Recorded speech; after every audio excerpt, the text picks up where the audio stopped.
Vontade é um bicho perigoso que solto torna-se devorador de planos, de sonhos, de sentimentos, e deve ser contido quando causa dissabor.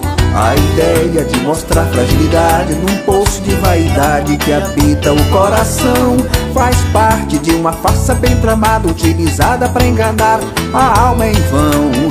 Eu penso que a vontade é matadeira, faz da vida sua presa, seu instinto é predador e se apresenta disfarçada de querência, iluminada de inocência. Sim, Senhor, parece que a vontade é soberana, mas ela não resiste ao peso da razão, que implacavelmente se coloca como barreira que sufoca essa aflição.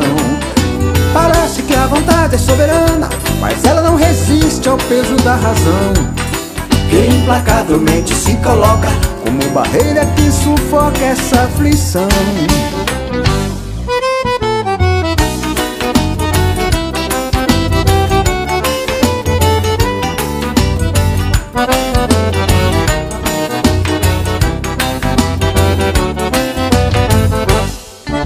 Vontade é um bicho perigoso que solto torna-se devorador de planos, de sonhos, de sentimentos, e deve ser contido quando causa dissabor.